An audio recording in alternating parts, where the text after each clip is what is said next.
Bonsoir les amis. Ben voilà, allez, prenez-vous par la main, Voilà, merci. J'ai toujours aimé les chansons de George Michael. Non. Alors, c'est pas ça. Mais non, mais en fait, je voulais amener un petit peu de bienveillance après ce week-end un petit peu difficile, parce qu'en plus, ça passe mieux avec de la musique comme ça quand on rappelle un peu le best-of du week-end, ligne rouge franchie. Plainte pour diffamation, corruption, scandale, championnat de... Si les Français sont satisfaits avec cet arbitrage, tant mieux pour eux. Après l'OM, je n'entraînerai plus en France. On a entendu tout ça. Si on écoute tout ça, en fait, on a l'impression qu'on a le pire championnat du monde et le pire arbitrage du monde. Et que c'est forcément mieux ailleurs. Sauf que c'est pas tout à fait comme ça. C'est pour ça que ce soir, je vais vous montrer ceci, les amis. C'est que les arbitres, ils sont ciblés un petit peu partout en Europe. Vous allez voir. Avant de développer, je voulais vous partager une déclaration de Pablo Longoria. C'était au début du mois, hein, c'était pas ce week-end. Il était interrogé par nos confrères de RMC à propos des provocations, les pressions multiples sur l'arbitrage. Il avait dit ceci: ça fait partie du football, il y a une différence de culture, on est habitué à ça dans le football italien. C'est un jeu de pression où tu dois savoir contrôler d'une façon saine. Je comprends l'image que tu donnes au foot amateur. La figure de l'arbitre doit être respectée parce que c'est un métier très compliqué. Mais en même temps, jouer avec ce type de choses, c'est quelque chose qui est inhérent au football professionnel, nous disait Pablo Longoria. Il a pris l'Italie en exemple. Qu'est-ce qui se passe là-bas en vrai?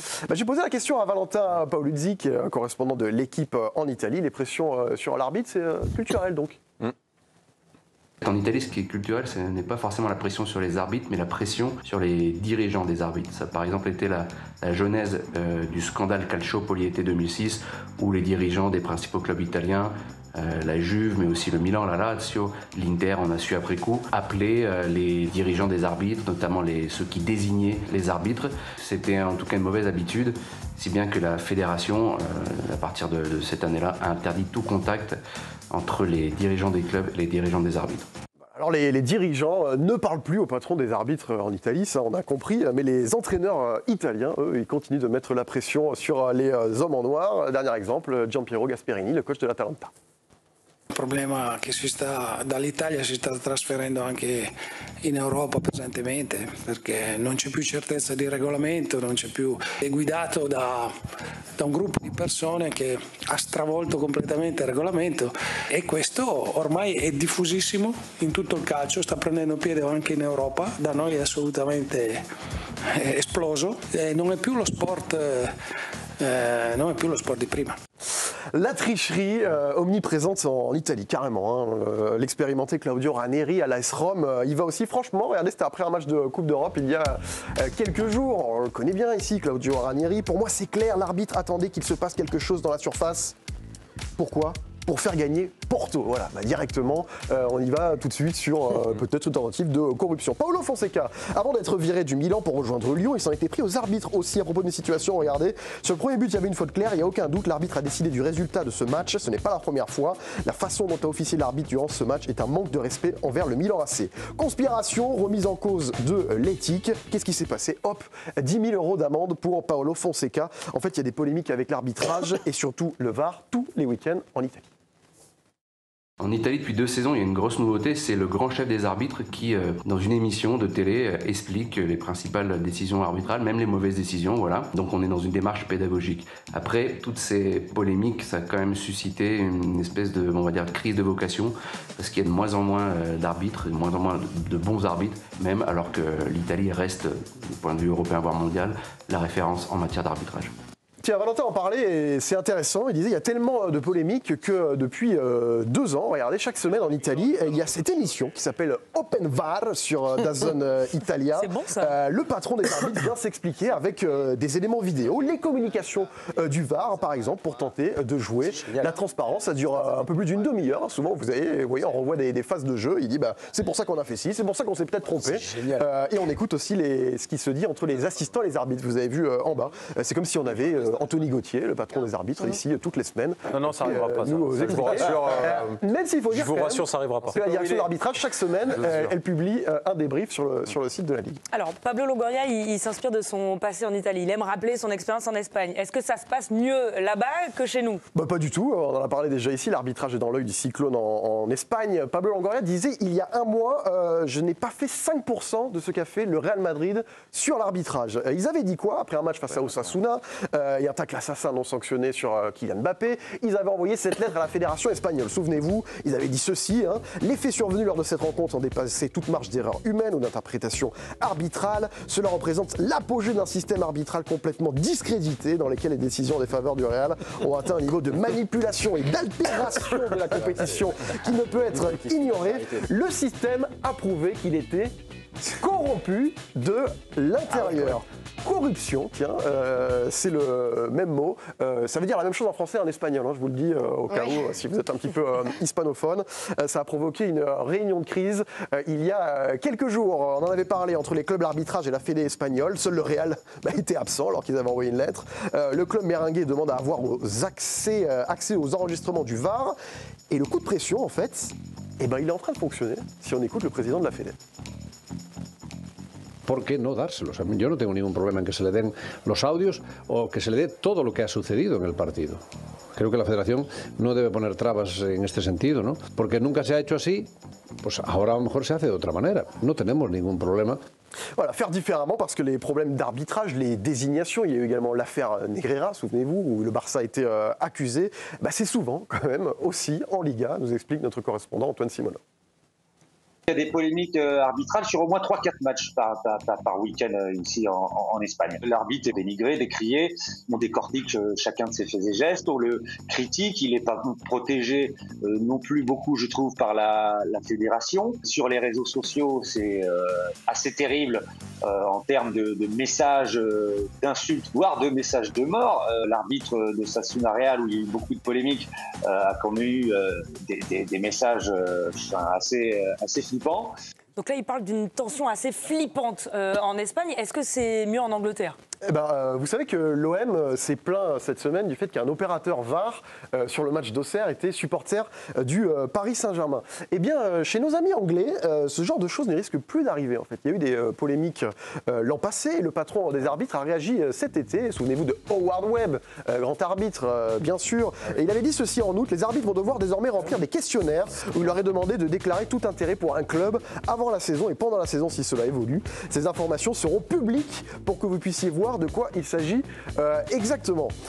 Alors on a vérifié, c'est pas public en fait, en réalité, sinon ce serait un petit peu l'anarchie, certainement. Mais il y a certains sites d'infos qui publient quand même dans la foulée ce genre de choses, une liste où on nous dit que tel arbitre est né de près de telle ville et serait supporter de tel club. Tout le monde sait par exemple que Michael Oliver, que l'on va voir apparaître à l'image avec sa tenue de Newcastle, est fan des Magpies et que donc il ne peut pas les arbitrer, comme Sunderland qui est le club rival. Du coup, vu qu'il a prévenu la commission des arbitres, il dit tu peux pas aller là-dessus. Des polémiques, il y en a quand même en Angleterre et le patron des arbitres, vous le voyez Howard Webb à gauche, et Michael Owen publie sur le site de la PL un petit segment vidéo pour revenir sur les litiges de temps en temps. Ils sont nombreux aussi les litiges en Première Ligue. On en a parlé avec Howie Winter qui est journaliste anglais, c'est un peu le Vincent Duluc local. Plus compliqué que ça. It's not really changed anything because it's not a real journalistic show. It's fairly scripted, and also you know now that you want the immediacy of decisions explained, and the Premier League try to do it on X but with not enough clarity. So the referees is very intense, very aggressive. The referees are caught, as we say, in a perfect storm. Voilà, vous avez bien entendu, notre constat, c'est que partout en Europe, en fait, l'arbitrage fait parler de manière de plus en plus virulente, pointé du doigt, on l'a entendu partout, pour le manque de cohérence qu'il y a sur l'arbitrage en Espagne, en Italie, en Angleterre et en France, on l'a beaucoup entendu, malgré les volontés de transparence ou les nouvelles technologies. On a vu que chaque pays a ses pétages de plomb, et donc c'est inquiétant. Merci beaucoup, Georges. Merci. C'est à ce moment-là que tu pars, c'est ça? Non, pas du tout, je peux rester avec vous. Ah non, tu restes avec nous. On passe au débat. Je suis un peu malade et tout ça, mais... Non, mais on remarque, on constate tout simplement que c'est pas meilleur ailleurs que chez nous, en fait. Mais je disais tout à l'heure, et d'ailleurs c'est marrant d'avoir cette émission en Italie, elle s'appelle comment? Open Bar. Bar. Bon, pas mal le jeu de mots, je viens de le comprendre. Ah oui, là, oui. Non, mais franchement, open bar, hein, vous avez compris. Open bar, open bar. tu évoquais les problèmes d'arbitrage vieux comme le monde, effectivement. Et je suis complètement d'accord avec toi, Vincent. Sauf qu'aujourd'hui, on a la VAR qui vient ajouter de la confusion à la confusion. Et en fait, les joueurs de foot, on leur a expliqué, aux patrons, aux joueurs professionnels, avec la VAR, vous n'aurez plus de problèmes. Ça, c'était la première explication. Ensuite, on a quand même dit, vous aurez quelques problèmes, mais il y en aura moins. Ce qui n'est pas faux. Mais on a d'autres problèmes qui se sont ajoutés aujourd'hui. Parce que finalement, ça reste à l'appréciation de l'arbitre. Quand vous avez un penalty, pas penalty, carton rouge, pas carton rouge, ça reste à l'appréciation d'un arbitre qui est, lui, dans une box avec 3, 4, 5 caméras de plus et qui regarde cela. Donc, ça ajoute de la confusion. Et donc, moi, je pense qu'aujourd'hui, les arbitres, dans notre championnat, devraient s'ouvrir beaucoup plus. Avant, ils ne le faisaient pas parce qu'ils estimaient qu'ils n'avaient pas à expliquer leur décision. Là, ce n'est pas que leur décision. C'est la décision, la leur, plus la décision des mecs qui sont dans le car également. Enfin, le car, c'est plus le car aujourd'hui, mais dans la salle et qui regardent 25 caméras. Moi, je pense que c'est important pour le grand public, pour les joueurs, pour les dirigeants, que ces arbitres-là viennent s'expliquer. Mais de toute façon, c'est important qu'ils s'expliquent, c'est évident. Il y a quelque chose qui commence à exister. Je l'ai vu ce week-end, mais je ne sais plus dans quel pays. C'est que le micro de l'arbitre est ouvert pour qu'il explique sa décision, comme c'est le cas au rugby, etc. Et tout. Ils ont fait une expérimentation comme ça dans le championnat. Mais ça, effectivement, ça change tout. Mais pendant longtemps, les arbitres n'avaient pas le droit de s'exprimer parce que la direction technique de l'arbitrage refusait qu'ils s'expriment. Aujourd'hui, ça évolue un petit peu, ça va quand même dans le bon sens. Ils ne viennent pas souvent, mais ça évolue un tout petit peu. Mais ils essaient de prendre la parole de temps en temps. À l'époque où j'étais de l'autre côté à Canal pour un jour de foot, quand il y avait des décisions litigieuses, on appelait Pascal Garibian à la fin des matchs en disant là, vous êtes obligé de parler, c'est pas possible, personne ne comprend rien, cette décision. Et franchement, 9 fois sur 10, c'était non. C'était non. En parlant de direction, donc ça devenait compliqué parce que le grand public ne comprend pas. Si nous, on ne comprend pas, alors qu'on baigne dedans tous les jours, imaginez le grand public qui regarde les matchs. En parlant de direction d'arbitrage, puisque là, vous avez vu M. Gauthier ces derniers temps? Non. Vous avez volé absent et là je te rejoins. En France, on a planché justement sur la sonorisation des arbitres. On a vu que ça a été refusé, longtemps trop évoqué. cher. Exactement. Il va nous expliquer. Regardez, faute d'argent, on a mis le projet un petit peu sous le tapis parce que ça avait été évoqué en France pour la Ligue 1 ou pour d'autres divisions. Mais il y a un autre pays où ça avance un peu mieux en Europe sur ce sujet, c'est en Allemagne que le dossier a bien avancé. Début février, ils avaient annoncé qu'il y aurait des tests en première et deuxième division. Le Bayern et Dortmund notamment s'étaient portés volontaires pour qu'on puisse essayer ça. Donc ça pourrait être essayé dans les semaines qui viennent. En gros, ce seraient des décisions du VAR qui seraient expliquées par l'arbitre dans le stade en haut-parleur. Non, mais c'est sûr que ça changerait tout. Effectivement, ça changerait beaucoup de choses parce que... Au moins la perception du public qu'on soit d'accord par rapport à la décision. Voilà. Au moins, l'arbitre avoir une explication. S'exprime et explique à tous les spectateurs et téléspectateurs sa décision. Après, qu'on adhère ou qu'on n'adhère pas, au moins ça, c'est déjà bien. Moi, je pense que la sonorisation, c'est quelque chose qui pourrait faire avancer les choses.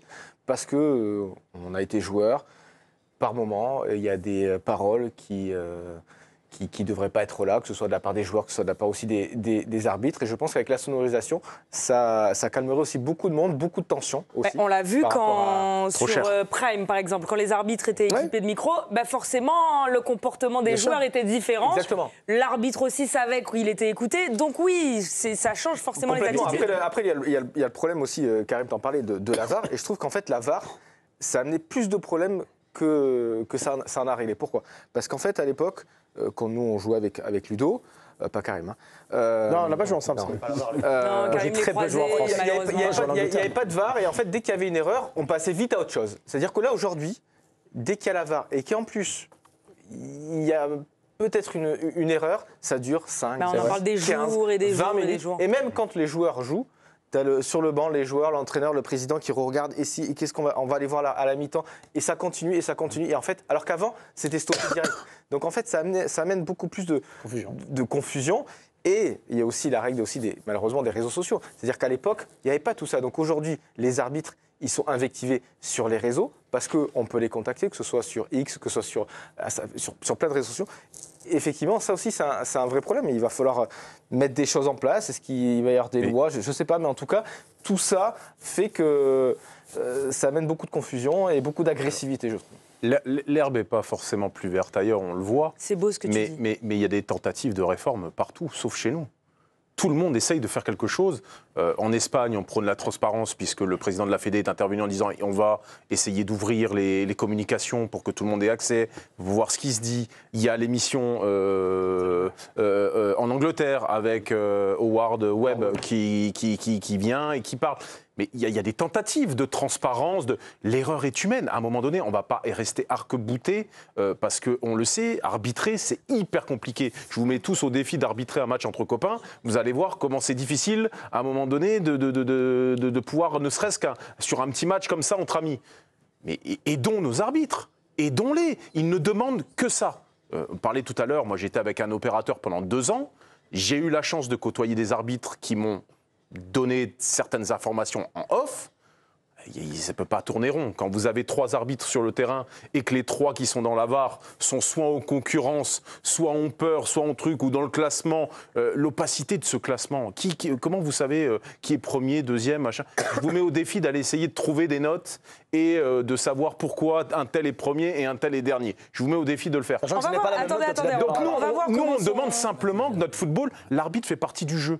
On veut que le spectacle soit plus équitable, soit plus homogène, et donc ça contribue aussi à l'ouverture de la corporation arbitrale. Voilà, c'est tout. On va voir comment sont désignés les arbitres sur les matchs avec Alicia. Et justement, c'est assez flou. Il y a Ludo qui parlait d'opacité et plusieurs critères qui ne sont pas clairement inscrits dans un règlement de la FFF à prendre en compte pour que donc un arbitre puisse officier. Dans un premier temps, c'est tout simplement le critère géographique. Donc ça, c'est assez simple. Un arbitre licencié dans une ligue n'a pas le droit d'arbitrer un club de Ligue 1 qui est installé dans sa ligue. Bon, ça, a priori, c'est clair.